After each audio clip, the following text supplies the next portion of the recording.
नमस्कार दोस्तों, मैं अंकुर उपाध्याय स्वागत करता हूं आप सभी का आपके अपने YouTube channel share market analysis में। यहां पे बात करूंगा आप सभी के साथ विप्रो के स्टॉक के बारे में। पर्टिकुलरली विप्रो के बारे में बात इसलिए कर रहा हूं क्योंकि आज आईटी स्टॉक्स में करेक्शन थी। रिसेंटली मैंने एक और बार विप्रो पे ऐसी पर्टिकुलर वीडियो बनाई थी, आई थिंक वीकेंड पे बनाई थी, लास्ट वीकेंड पे। तब मैंने आपसे एक ही चीज बोला था कि अगर कोई शॉर्ट टर्म के लिए शेयर को ढूंढ रहा है आईटी में तो वो विप्रो की तरफ ध्यान दे। दो बड़े कारण है। पहला 12,000 करोड़ का एक बहुत बड़ा बायबैक और दूसरा बड़ा कारण है कि टेक्निकली स्ट्रॉन्ग साउंड हो रहा है स्टॉक। रिजल्ट्स भी ठीक ठाक थे, आगे के लिए गाइडेंस भी ठीक ठाक थी। आईटी स्टॉक्स में मेरी प्रेफर्ड पिक वैसे इस समय जो है इन्फोसिस है, लेकिन वो है भाई मिनिमम 2 साल के लिए आपको होल्ड करना पड़ेगा और उस 2 साल के बीच में नीचे 1100 दिखाएगा, 1150 दिखाएगा, वो मुझे नहीं पता है और वो मैं गैस भी नहीं करना चाहता क्योंकि मुझे ये पता है कि 2 साल में वो मुझे पैसा बना के देगा, अच्छा खासा, किसी भी अदर इंस्ट्रूमेंट से ज्यादा पैसा बना के देगा। चाहे वो रियलिटी हो, चाहे वो गोल्ड हो, चाहे वो निफ्टी हो, चाहे वो बैंक निफ्टी हो, सबके सब आप कंपेयर कर लेना, पैसा बना के दे देगा, ज्यादा ही देगा। 2% की डिविडेंड यील्ड भी एडजस्ट करना उसमें। तो लॉन्ग टर्म पर्पज से बात अलग हो गई। अभी मैं शॉर्ट टर्म की बात कर रहा हूं, टेक्निकल बेसिस पे बात कर रहा हूं और बायबैक से जुड़ी हुई कुछ अपडेट भी देना चाहूंगा। जब मैंने मॉर्निंग में आईटी स्टॉक्स पे वीडियो बनाई तो मैंने कहा विप्रो की तरफ से बायबैक की डेट भी आ चुकी है, रिकॉर्ड डेट।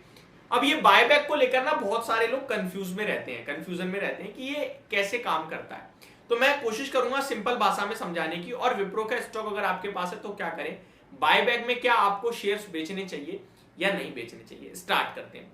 सबसे पहले तो बायबैक की जो रिकॉर्ड डेट कंपनी ने तय करी है, जैसे शेयर होल्डर्स का अप्रूवल आया उसके बाद कंपनी ने रिकॉर्ड डेट निकाली और वो रिकॉर्ड डेट है 16 जून की और 15 जून हो गई एक्स डेट। अब 15 जून से पहले जो भी स्टॉक को खरीदेगा वो एलिजिबल हो जाएगा स्टॉक के बायबैक में पार्टिसिपेट करने के लिए।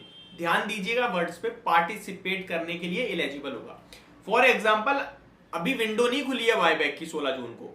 16 विंडो जब खुलेगी तो वो लोग ही एलिजिबल होंगे जिन्होंने 15 जून से पहले शेयर खरीद रखा है। उन्हीं को केवल और केवल मतलब जो वही एलिजिबल है, वही लोग राइट है, उन लोगों को ही राइट है कि वो अपने बायबैक में जाके कंपनी को शेयर्स बेच पाए। फॉर एग्जांपल मैं 16 जून के बाद विप्रो के 1000 शेयर खरीद लेता हूं। बायबैक है 445 रुपए पर शेयर पे। स्टॉक का प्राइस, विंडो खुली बायबैक की और मैं अपने शेयर बेचना चाहूंगा तो मैं नहीं बेच पाऊंगा क्योंकि मैं एलिजिबल ही नहीं हूं।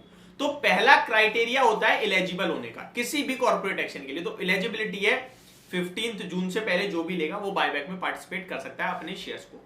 तो ये एक बाइंग का कैंडिडेट बनेगा स्टॉक को बाय करवाने का, क्योंकि सबको पता है बायबैक में पार्टिसिपेट करना है। तो यहां पे बाइंग बन सकती है। इसी के चलते बायबैक में पार्टिसिपेट करना है तो लोग खरीद सकते हैं एंड बेचेंगे नहीं बहुत सारे लोग कि ठीक है मैं एलिजिबल होना चाहता हूं। तो ये 2 रीजन हो सकते हैं जो स्टॉक में इस समय स्ट्रेंथ का काम करें। ठीक है, अब बायबैक में ना जब विंडो खुलेगी कि आप बायबैक में अपने शेयर्स कंपनी को दीजिए, वो भी डेट आएगी कि कब से स्टार्ट हो रहा है और कब बंद होगा। जैसे आईपीओ आता है, विंडो खुलती है इतने से इतने दिन के लिए, वैसे ही बायबैक में होता है। रेशियो निकल के आएगा कि आप कंपनी को कितने शेयर्स दोगे तो उसमें कितने एक्सेप्ट होंगे, वो सब चीजें सामने आएंगी, वो अभी नहीं आई है। तो अभी केवल इतनी है कि जो जो एलिजिबल हो सकते हैं वो एलिजिबिलिटी की डेट आ चुकी है, वो है 15 जून से पहले खरीदना है आपको, तभी आप एलिजिबल हो पाओगे। ये तो अगर बायबैक से जुड़ी हुई जानकारी। अब आ जाते हैं पर्टिकुलर स्टॉक पे। 400 के लेवल्स पे स्टॉक आज क्लोजिंग देता हुआ दिखा है, टेक्निकली हायर हाइज लगा रहा है। इस स्टॉक में 382 के बढ़िया सपोर्ट दिख रहे हैं, वो मुझे नहीं लगता अभी रिसेंटली में ब्रेक होंगे। स्टॉक की बात करें तो यहां पे खरीद के चलने की राय होगी। 412 जैसे ही निकलेगा बायबैक के प्राइस के आसपास स्टॉक पहुंचता हुआ दिखेगा। मुझे लगता है ये जो बायबैक कंप्लीट होगा जैसे ही बायबैक के प्राइस को सरपास कर देगा स्टॉक।